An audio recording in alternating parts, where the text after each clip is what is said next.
종교개혁 기념주일이라고 그랬는데요. 이 종교개혁 기념주일은 어떻게 정해졌는 것이냐 하면, 여러분들이 잘 아는 대로 아마 우리가 역사책에서 많이 배웠죠. 1517년 10월 31일이 주일이었습니다. 그 주일날 아침에 독일에 있는 그 비텐베르크라고 하는 도시에 있는 그 성당이 있습니다. 대학교 이제 그 군내에 있는 사실 성당입니다. 당시 이제 유럽 사회는 다 캐토릭 사회였기 때문에, 여러분 요즘도 이렇게 군부대 같은 데 가면 왜 영내에 교회나 성당 같은 게 있잖아요. 그런 것처럼 이제 비텐베르크 대학 그 안에 있는 성당에 그 정문이 이렇게 있는데, 그 정문이 철문으로 이렇게 되어 있어요. 그런데 그 철문에 누군가가 큰 방을 하나 붙여놓은 것입니다. 종이에다가 이렇게 막 써가지고 큰 방을 하나 붙였는데, 거기에 뭐라고 썼느냐면 95개조의 항의문 이렇게 해서 제목을 붙이고 1, 2, 3, 4, 5, 6, 7을 해가지고 95개의 질문을 거기다가 이렇게 썼어요. 근데 그게 뭘로 쓰여져 있었냐면, 당시 독일어로 쓰여진 것이 아니고 라틴어로 써졌어요. 여러분, 저희가 종종 그런 이야기를 하는데요, 1500년대에 글을 읽을 수 있는 사람이 많았을까요? 적었을까요? 아마 거의 없었을 겁니다. 그리고 특히나 자기 나라 말이 아닌 라틴어로 쓰여진 언어를 읽을 수 있는 사람은 극소수였을 것이라고 생각합니다. 그런데 여기가 장소가 어디라고요? 대학교라고요. 비텐베르크 대학 안에 있는 그 비텐베르크 성당 정문에다 붙였거든요. 그래도 이 라틴어를 읽을 수 있는 사람은 숫자가 많지 않았어요. 라틴어는 신학을 하는 사람이나 어느 정도 이렇게 읽을 수 있었지, 일반 사람들은 그걸 읽지를 못하는 거예요. 그러니까 붙여놨는데도 이게 뭔지도 모르고 지나간 거예요. 그런데 그것을 본 신학생들, 그 라틴어를 읽을 수 있는 사람들은 그게 너무 충격적이었어요. 그 중심의 내용이 뭐였었느냐 하면, 바로 면죄부 판매에 대한 항의문이에요. 그러니까 여러분들 당시에 그 1517년 그때 당시에 로마 캐토릭은 로마의 그 지금의 여러분들이 가끔씩 이렇게 TV 뉴스 같은 데 보면 교황이 집전을 하는 그 미사, 그리고 교황이 왜 이렇게 무슨 뭐 할 때 보면 막 사람들이 광장에 많이 모여있고 교황이 문을 이렇게 열고 나와가지고 손 이렇게 흔들고 하는 데 있잖아요.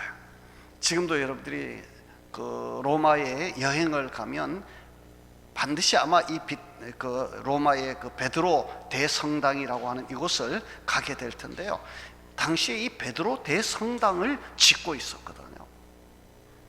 그런데 이 베드로 대성당을 짓는데 돈이 너무 많이 들어가는 거예요. 여러분 가서 보시면 알지, 베드로 대성당 여러분 가서 보신 분은 알 거예요. 그 베드로 대성당에 정말 어마어마하게 크게 지었습니다. 클 뿐만 아니라 정말 거기에 그려진 이 성화 그림은 이거 값으로 지금 추산할 수 있는 그런 금액이 아니죠.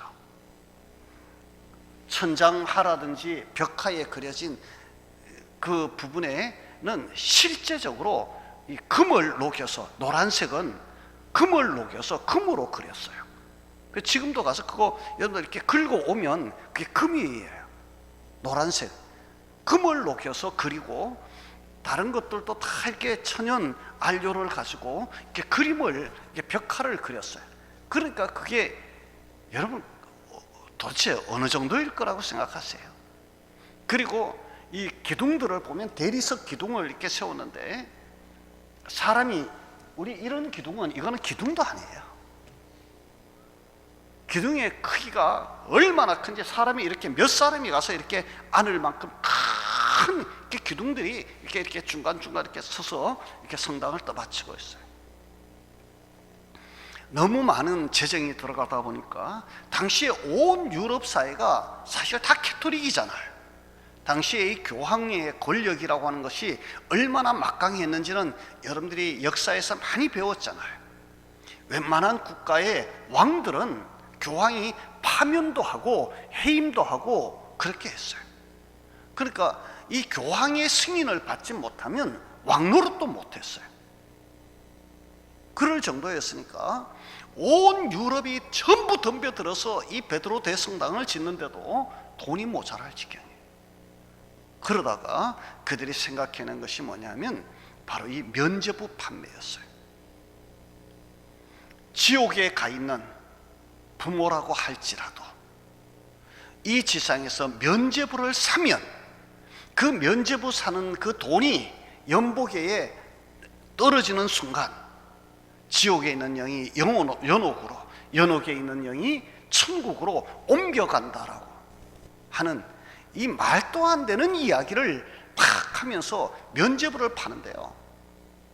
그 말을 얼마나 잘하는지 사람들이 거기에 현혹이 되어가지고 자신들이 막 자신의 부모 혹은 자신의 자식, 자신의 남편이나 아내가 지금 지옥에 있다가 천국으로 간다는데 그게 막 그 신부들이 나와가지고 막 열변을 토하고 그렇게 하니까 사람들이 자신들의 있는 집안에 있는 재산이고 뭐고 다 팔아다가 그 면죄부를 사는 거예요.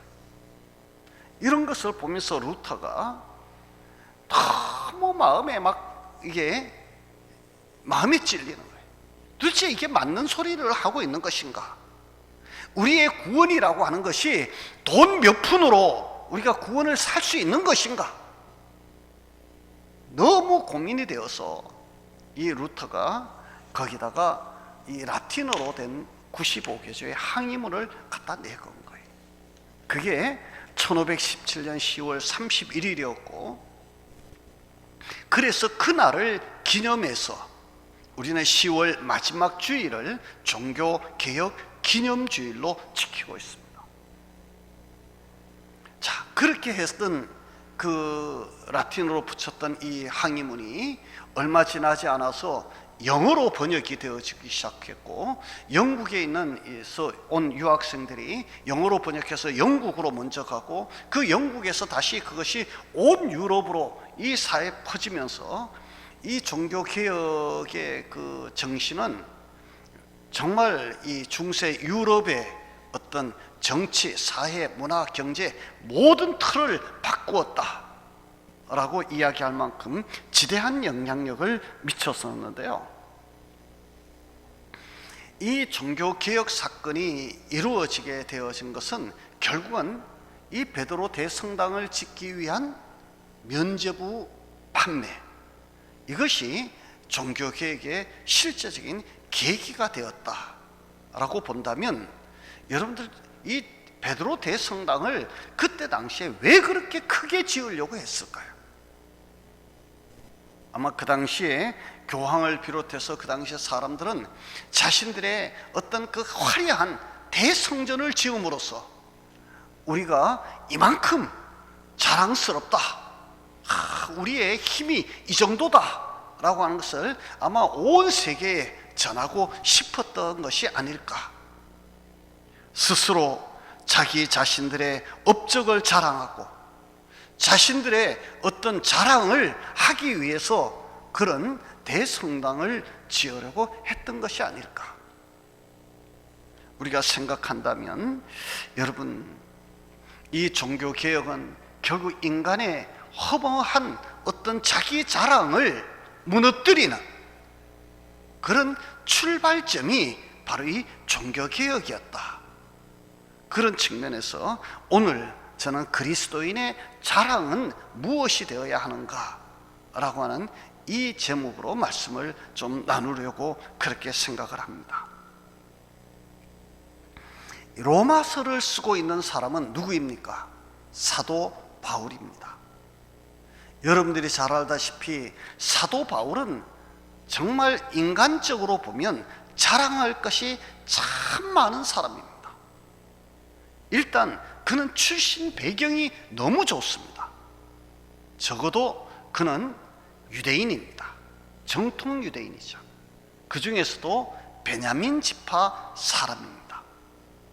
베냐민 지파가 뭐 그렇게 자랑스러우냐고 아마 여러분들이 물을는지 모르겠는데요, 바울이 내가 베냐민 지파다, 이제 그걸 늘 자랑을 했는데, 베냐민 지파가 사실 자랑할 것이 별로 없는 지파잖아요. 왜냐하면 어떻게 보면 이스라엘 12지파 가운데 숫자가 제일 적은 지파가 어느 지파예요? 이 베냐민 지파입니다. 그런데 베냐민 지파가 언제부터 이렇게 자랑스러운 지파가 되었느냐 하면, 남쪽 유다와 북쪽 이스라엘이 서로 나누어질 때 모든 지파가 다 북쪽으로 갔어요. 에브라임 지파를 따라 다 갔어요. 남쪽에는 유다 지파 하나만 남게 되었어요. 유다 지파 하나만. 그랬는데 이 유다 지파 하나만 남게 되었는데, 이 북쪽으로 갈 뻔했던 이 베냐민 지파가 끝내 나중에 선택한 것은 유다 지파였어요. 그래서 유다 지파, 남쪽 유다 왕국을 이루는데 이 베냐민 지파가 거기에 붙은 거예요.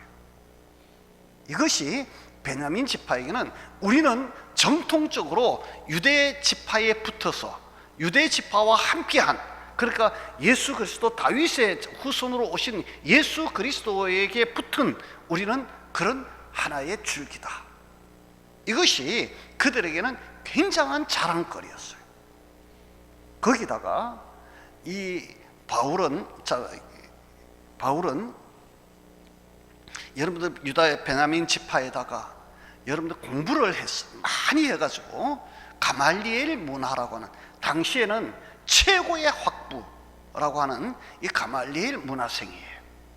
거기다가 여러분 젊은 나이에 그 총각 때에 이 바울은 사내들인 공회의 의원이 되었어요. 요즘으로 말하면 국회의원이 된 거예요. 우리식으로 표현하면 젊은 나이. 자, 그러면 출신 지파 좋아. 더더구나 거기다가 가말리엘 문화에서 공부를 한 수제자예요. 거기다가 이 사내들인 공회의 의원이야. 여기까지만 가도 대단한 사람이잖아요. 그런데 영적으로도 보면 그는 예수 그리스도, 부활하신 예수님을 직접 만났던 사람, 그리고 예수 그리스도로 사명을 받았던 사람이고, 그는 우리 신약 성경 27권 가운데 13권을 직접 기록한 사람이 바울입니다. 그것뿐만 아니죠. 바울은 하나님으로부터 환상을 보았어요. 하나님이 보여주신 환상을 보아서 마게도냐 사람들이 오라고 손짓하는 것을 보면서 이 아시아 전도를 접고 유럽을 향해서 갔던 사람이기도 합니다. 기도하면 그에게는 기도의 응답이 있었어요. 빌립보 감옥에 갇혔을 때에 옥중에서 찬송을 부르고 기도하니까 옥터가 흔들리고 옥문이 열리고 해서 그 간수를 전도할 수 있는 그런 기적 같은 역사가 일어나는 기도의 응답이 있었어요. 바울이 지나가면 사람들이 그 그림자라도 덮이면 병이 나을까 하여 바울이 지나가는 길 옆에 이 그림자가 이쪽으로 이렇게 비치는 쪽에다가 한자를 눕혀 놓았고, 실제적으로 바울의 그림자가 덮이면 사람들의 병이 고침을 받는 기적 같은 역사도 일어나기도 했고요. 바울 스스로 고백했던 것처럼 자기는 셋째 하늘을 경험했다. 이 말은 천국에 갔다 왔다는 이야기입니다. 천국을 직접 보기도 했고, 정말 이 바울만한 그런 인물이 또 있을까 싶을 정도로 자랑할 것이 참 많은 사람인데, 바울은 갈라디아서에서 결국 무슨 이야기를 하느냐 하면, 그는 이런 이야기를 합니다. 나의 자랑은 오직 무엇밖에 없다? 십자가밖에는 자랑할 것이 없다. 그리고 그는 지금까지 내가 가졌던 모든 자랑과 모든 것들은 다 나는 배설물처럼 여기고 분토같이 여긴다. 그것 내가 지금 이 자리에 와서 보니까 그 가말리엘 문화에서 공부했다, 사내들인 공예에서 뭐 했다 뭐 그런 거 다 지금 생각해 보니까 그게 뭐 같다고요? 분토 같다고. 한마디로 얘기해, 우리 쉽게 얘기하면 똥 같다고, 배설물 같다고. 그거 별거 아니더라고. 이제 와서 생각해 보니 나를 구원하신 예수 그리스도의 십자가 은혜, 나는 그것밖에는 도무지 자랑할 것이 없다. 그렇게 거듭거듭 이야기하고 있는 이런 모습을 우리가 보게 되어집니다. 여러분, 오늘 저와 여러분들은 지금 무엇을 자랑하고 있습니까? 여러분들의 자랑거리는 뭡니까?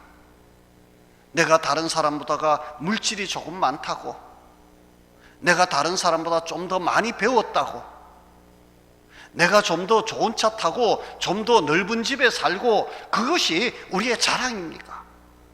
내가 다른 사람보다 좀 더 높은 지위에 있어서 내가 권력을 행사할 수 있다고, 그것이 우리의 자랑입니까? 만약에 그런 것들이 우리의 자랑거리라고 한다면 그는 아직도 완전히 세속적인 사람일 수밖에 없습니다. 여러분, 밖에 나가보면요, 나보다 똑똑한 사람 정말 많아요. 나보다가 많이 가진 사람들 정말 많아요. 나보다 높은 사람들도 정말 많아요. 나보다가 도덕적으로 더 의로운 사람들도 얼마든지 많아요. 우리는 그런 것들이 우리의 자랑거리가 아니라고 하는 것 우리는 다 압니다. 정말 나를 구원하신 예수 그리스도 십자가의 은혜, 이것이 없다면 우리에게는 아무것도 아닙니다. 내가 예수님을 믿고 내가 하나님의 자녀가 되었다, 나는 하나님을 아버지라고 부르고 하나님은 나를 아들로 여겨주시는 이 은혜를 받았다, 이것보다가 더 큰 감격, 더 큰 감사, 더 큰 자랑이 우리에게 또 있을까요? 얼마 전에 해군 장교 임관식 그런 것이 있어서 아마 그것이 뉴스를 탄 거 여러분들 보았을 겁니다. 금년에 해군 장교로 임관한 사람들이 한두 사람이겠습니까? 그런데 꼭 신문이나 뉴스에 난 사람이 한 사람이 있어요. 누구죠? 이재용 삼성 회장의 아들. 삼성가의 그 아들이 해군 장교로 임관을 했다. 이게 막 뉴스가 되더라고요. 여러분, 그게 왜 뉴스입니까? 원래 육군사관학교 졸업하고 육군 장교로 임관하고, 해군 사관학교 졸업하고 해군 장교로 임관하고, 공군 사관학교 졸업하고 공군 장교로 임관한 사람이 어디 한두 사람인가요? 그런데 그 사람이 왜 자랑이 될까요? 삼성가의 이재용 씨 아들이라고. 여러분, 오늘 우리는 적어도 누구의 아들입니까? 나는 하나님의 아들이고 나는 하나님의 딸입니다. 나는 하나님이 나의 아버지가 되시고 하나님은 나를 하나님의 자녀로 삼아 주셨다. 이것이 우리에게 자랑거리가 되어야 되는데, 이것을 자랑하지 아니하고 이것은 자랑거리가 아닌 것처럼 이것을 부끄럽게 여기고 우리가 숨기고 그렇게 산다면 하나님은 얼마나 답답해 하실까? 내 아들이 밖에 나가서 나는 누구 우리 아버지는 뭐 합니다, 우리 아버지는 누구입니다, 이 말을 못해서 부끄러워하고 입을 다물고 사는 것과 똑같은 그런 모습이 아닐까요? 그것은 그 부모에게는 치욕이고 모욕입니다. 우리는 어디에 가든지 우리의 아버지 되신 하나님을 사랑해야 하는 줄로 믿습니다. 우리 하나님을 사랑하는 자가 되어야 될 줄로 믿습니다. 하나님은 나의 아버지시라고, 나는 하나님의 자녀라고. 여러분, 우리가 또 자랑해야 할 것이 있습니다. 바로 예수 그리스도의 구원의 이 은혜입니다. 예수 그리스도가 나를 위해서 나의 죄를 대신하여 죽어주셨다. 예수님께서 나 같은 사람을 살려주시려고, 나 같은 사람에게 영원한 생명을 주시려고, 나 같은 사람에게 저 영원한 천국을 안겨주시려고 예수님의 나 대신 십자가에서 죽으시고 나의 죄를 속량해 주셨다. 여러분, 이것이 오늘 저와 여러분들의 자랑거리가 될 수 있기를 바랍니다. 종교개혁자 루터는 원래 수도사였습니다. 그는 정말로 자기 자신의 고행을 통해서라도 정말 하나님의 은혜를 깨닫기를 원했어요. 그래서 그는 로마에 이렇게 갔을 때에 성당을 무릎으로 기어 올랐어요. 지금도 그 성당은 가면 지금도 사람들이 무릎으로 기어 올라가고 기어 내려오고 하는 이런 모습을 여러분들이 아마 보게 되었습니다. 아마 방문해 보신 분들도 계실 텐데요. 루터가 무릎으로 이 계단을 기어 오르기 시작했어요. 올라갔다가 내려올 때도 무릎으로 기어서 내려오고, 그러면서 일부러 정말 그 자신의 어떤 고행을 통해서 하나님의 은혜를 깨닫기를 원했어요. 그런데 루터는 그렇게 하면서 하면 할수록 그는 마음속에 공허함을 느꼈어요. 과연 이렇게 해서 인간이 구원 얻을 수 있는가? 인간의 고행이나 인간의 어떤 수양이나 인간의 어떤 힘으로 우리가 우리의 죄를 없이 하고 우리가 구원 얻을 수 있는가? 이 문제에 심각한 갈등을 느꼈어요. 그러다가 그가 어느 날, 조금 전에 얘기했던 비텐베르그 대학 그 성당 종탑이 이렇게 있는데 그 종탑에 올라가 가지고 성경을 읽기 시작했어요. 그 성경을 읽던 그에게 눈이 번쩍 뜨이는 성경 구절이 하나 나타났습니다. 바로 여러분들이 잘 아는 로마서 1장 17절 말씀입니다. 로마서 1장 17절 이 말씀이 루터의 종교 개혁을 일으키게 하는 그야말로 힘이 되는 말씀이었는데요. 제가 전에도 한번 이야기했는데 신학교 그 시험을 보러 갔을 때 성경 시험에 로마서 1장 17절을 쓰시오 이렇게 나왔더라고요. 저는 그때까지 로마서 1장 17절을 저는 암송을 못했어요. 로마서 1장 17절이 뭔지 아무것도 생각이 안 나요. 제가 그걸 쓰지를 못했었는데요. 그랬더니 감독하던 교수님이 이렇게 쭉 옆에 이렇게 지나가다가 아휴 이놈들아 로마서 1장 17절은 간첩도 안다 그러고 지나가가지고 지금도 안 잊어버리는데요.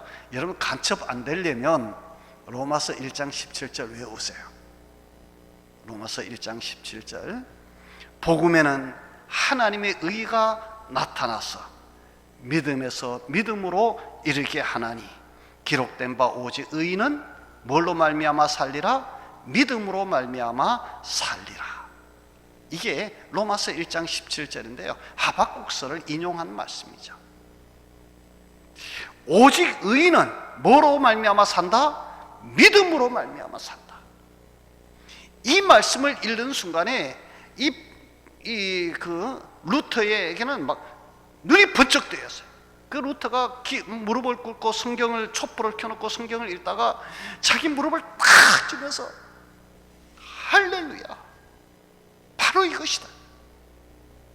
우리가 구원 얻는 것은 우리의 행위로 말미암아 구원 얻는 것이 아니고, 우리가 면죄부를 돈 주고 사서 얻는 것이 아니고, 우리의 고행으로 얻는 것이 아니고, 우리가 구원 얻는 것은 믿음으로 얻는 것이다. 믿음으로. 뭘 믿음으로? 예수 그리스도가 나를 위하여 십자가를 지시고 나 대신 죽으셨다라고 하는 이 속량의 은혜를 믿는 이 믿음으로 말미암아 우리는 구원을 얻는 것이다. 너무 기뻐서 춤을 추면서 이 종탑을 내려왔다라고 이야기합니다. 그날 이후 루터는 삶이 달라집니다.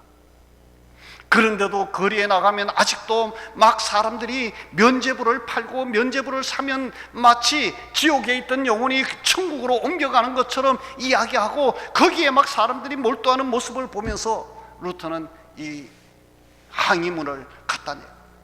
과연 면죄부가 우리의 죄를 속량할 수 있는가? 여기에 답하라는 것이죠.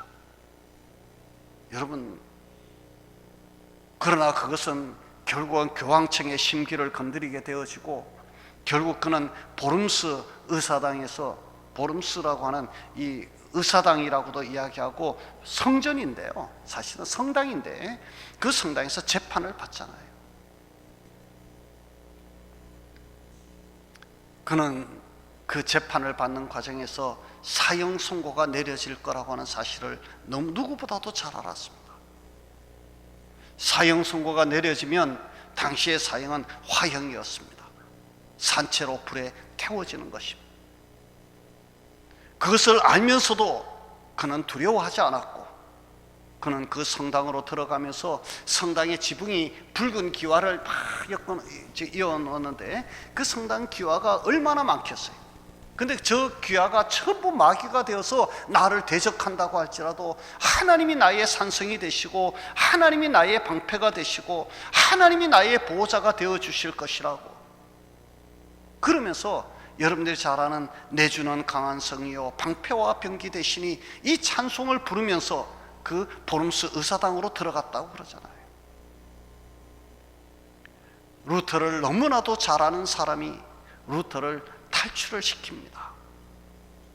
그래서 루터는 사실 그 이후에 이제 그 성당에 숨어가지고 그는 이 밀실에서 성경을 번역하는 작업을 합니다. 루터는 사실 많은 일은 하지는 못했어요.